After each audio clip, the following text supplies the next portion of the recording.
Picture this. It's 11:47 p.m. You're lying in bed, lights off, phone glowing 6 inches from your face. Your eyes are scanning your bank app like it's a magic crystal ball. Rent is due in 4 days. Your car's been making that weird grinding noise for a week. And you just got an email. Your insurance is going up. You take a deep breath. You've been saving, little by little. Maybe you've finally scraped together $20,000. Sounds like freedom, right? Like, finally, you can breathe. But here's the catch, the part nobody tells you. Reaching $20,000 isn't the finish line. It's the moment the game actually changes. Because once you hit that milestone, suddenly, the system sees you differently. Banks notice. Credit card companies notice. Investment firms start whispering, "Hey, want to do more with your money?" And here's the irony. 37% of American adults don't even have $400 in savings to cover an emergency. Federal Reserve, 2023. You've beaten most of the crowd, and yet, you're about to discover how quickly it can slip through your fingers.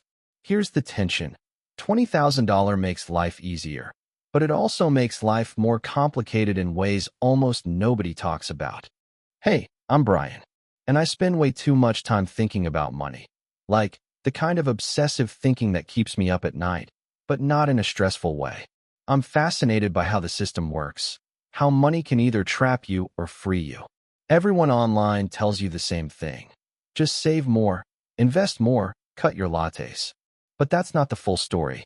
There's a hidden layer, the part the algorithms, the banks, and even your own instincts don't warn you about.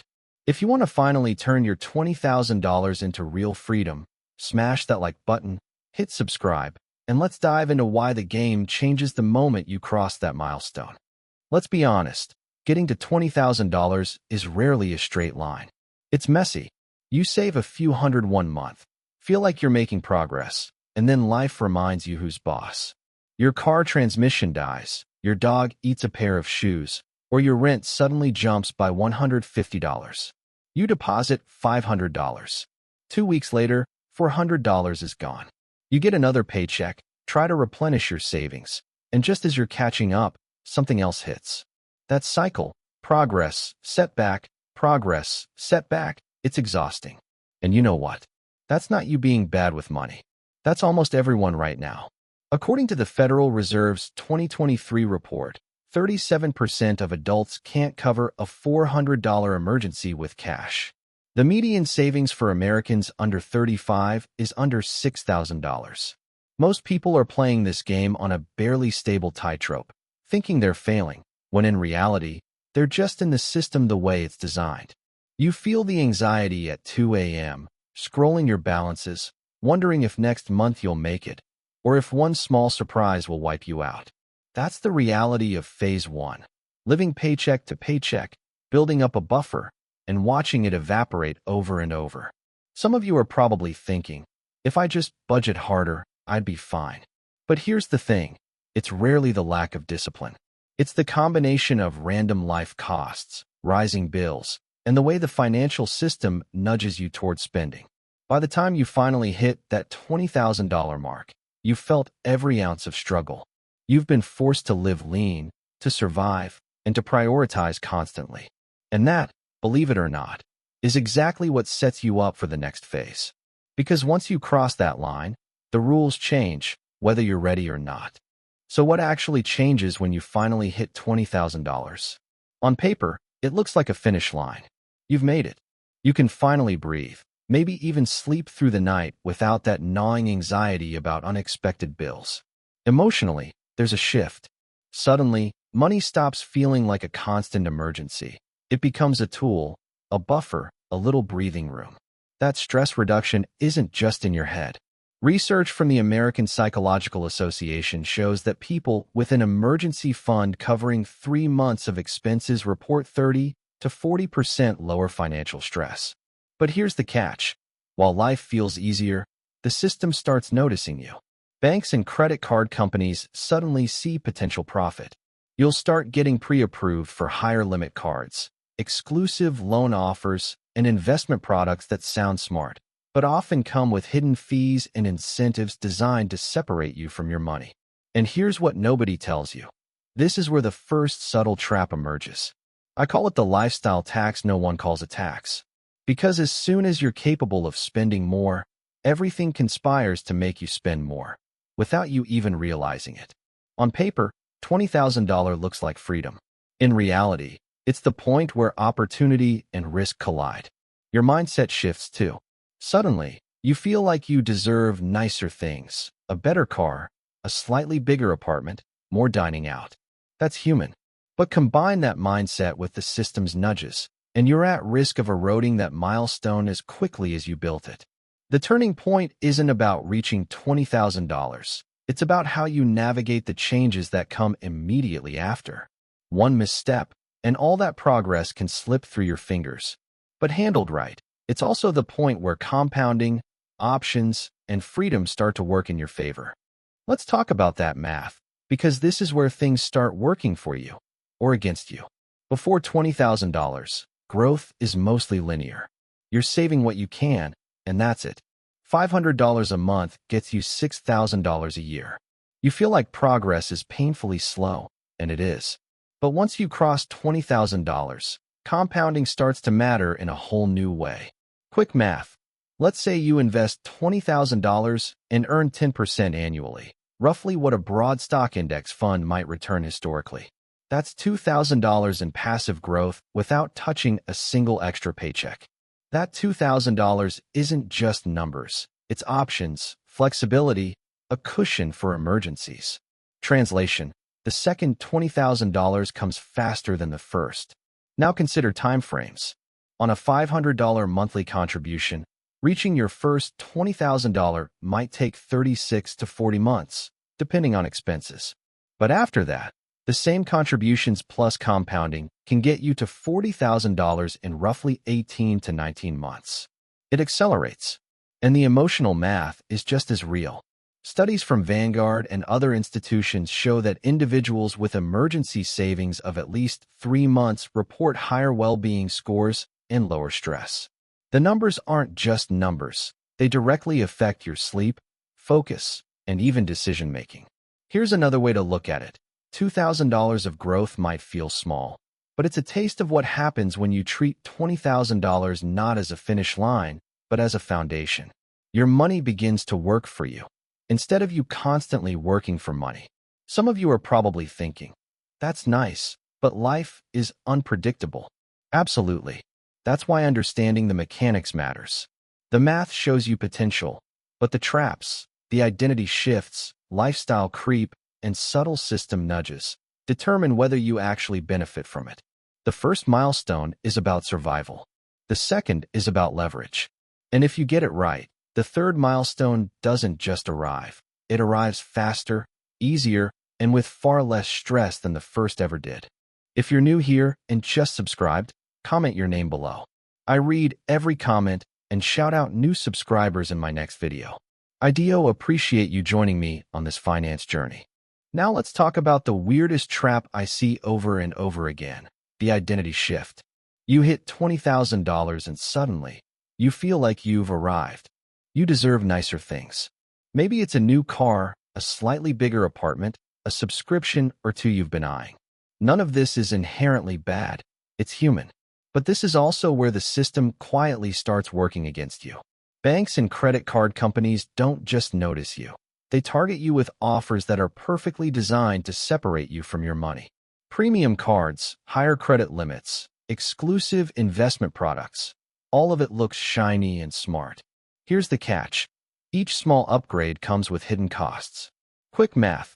The average car payment in the US as of early 2025 is around $745 per month. Credit card interest hovers near 24 to 25%. A single high-fee actively managed mutual fund can cost you 1 to 1.5% in expense ratios annually. Over a lifetime, that's tens of thousands in lost gains. None of this feels dramatic in the moment, but put all of that on top of your existing obligations, and suddenly your $20,000 milestone isn't a cushion anymore. It's a sandcastle under high tide. Lifestyle creep is subtle, too. You start thinking, I've earned this. I should enjoy it. That's fine, but enjoyment doesn't scale linearly with happiness. Research shows that beyond basic financial security, more spending doesn't proportionally increase well-being. And yet, your newfound liquidity makes you an easy target for both self-sabotage and systemic nudges. Some of you are probably thinking, I'll just budget carefully. But here's what nobody tells you. Even a careful budget is vulnerable when the system is constantly optimizing to get you to spend more. The deserving nice things mindset combined with premium offers is the perfect storm. The real danger isn't one big mistake. It's hundreds of small, seemingly reasonable decisions adding up. That $50 upgrade here, the extra $100 there, the new card, the exclusive fund, it all compounds against you just like your investments could be compounding for you. By the end of year one after hitting $20,000, many people find themselves right back where they started. That's why reaching $20,000 feels both liberating and dangerous. Here's the simple mental model I wish I'd learned at 22. I call it the three-layer system: floor, growth, fund/options. Layer 1: floor. This is your emergency fund, the money you never touch. Ideally, it covers 3 to 6 months of bare-bones expenses: rent, food, transportation. If your monthly essentials are $2,500, your floor is $7,500 to $15,000. This is non-negotiable. Do not dip below it. Think of it as your safety net, your real insurance policy against life's surprises. Layer 2: growth. This is the money you invest for long-term compounding. Index funds, retirement accounts, or other investments with strong historical returns. This is where the magic of the $20,000 milestone begins to pay off. Quick math: $20,000 invested at 10% annual returns grows to $32,200 in 3 years without adding a single extra dollar. This is your lever for financial freedom. Layer 3: fund/options. This is discretionary. Travel, hobbies, side projects, small upgrades. The key here is optionality, not indulgence. You can spend, you can enjoy, but only after your floor and growth layers are respected. Options like taking an extra week off, upgrading your workspace, exploring a new career path, or even just saying yes to spontaneous opportunities without stress. Let's put it in perspective. If your bare-bones cost of living is $3,000 per month, your floor is $9,000 to $18,000. Once that's secure, you can freely grow $20,000 to $30,000 in your growth layer. And then your fund/options layer is just icing on the cake. Money you can use to improve your life without risking the foundation. I can already hear someone in the comments. But what if I really need to spend on something now? Exceptions exist, emergencies happen. But the rule is clear: floor first, growth second, fun last. If you break that order consistently, the system and lifestyle creep will quietly drain your hard-earned milestone. The beauty of this framework is that it creates both freedom and discipline at the same time. It tells you where to stand, where to grow, and where to enjoy life, all without feeling trapped in constant fear or guilt. Let me put all of this into 2 stories. Meet Alex and Jordan. Both start with $0 savings at age 25, making roughly the same salary. Both hit $20,000 in savings around age 28. But this is where their paths diverge. Alex sees $20,000 as a finish line. Suddenly, a nicer car feels justified. That apartment with slightly higher rent? Why not? Premium credit cards with points, high-end subscriptions, small treat-yourself purchases, they all add up. Lifestyle creep quietly erodes the $20,000 milestone. By age 30, Alex is back to $12, $15K, barely ahead of where they started, feeling frustrated and wondering why progress feels impossible. Jordan, on the other hand, uses the 3-layer framework. The floor is untouched, growth keeps compounding, and fund/options is deliberately budgeted. Jordan continues to invest and build options without sacrificing security. By 30, Jordan has $45, $50K, stress levels are low, and real freedom starts to show. Fewer financial emergencies, more choices in career and lifestyle, and genuine flexibility to say yes or no to opportunities. The difference isn't income, it's mindset and systems. According to a 2024 job satisfaction survey, 60% of Americans report feeling stuck financially, not because they earn too little, but because their habits and the system keep them locked in phase one. Alex and Jordan started identically, but they end up on completely different levels of freedom. That's the power of understanding not just how to reach $20,000, but what to do once you're there. When you're stuck in phase one, money is about stuff, paying bills, buying things, surviving. Every dollar has a name and a stress attached to it.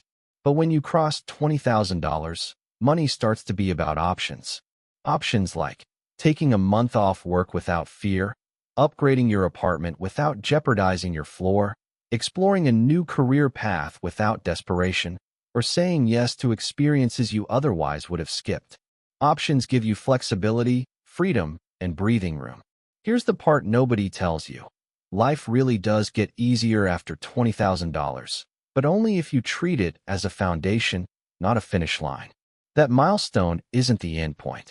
It's the moment where compounding, strategy, and freedom start working together, but only if you respect the rules, manage the traps, and keep your layers in order.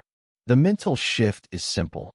Move from thinking, I have $20,000, time to spend it, to thinking, I have $20,000. What doors does this open? That perspective change is what turns a number into real-life flexibility. So here's the simple playbook for anyone who's hit, or is about to hit, that $20,000 milestone. First, decide your floor. Calculate your bare-bones living expenses and set aside 3 to 6 months. This money is untouchable. Treat it like a life raft. Second, build your growth layer. Invest consistently in low-cost index funds or retirement accounts.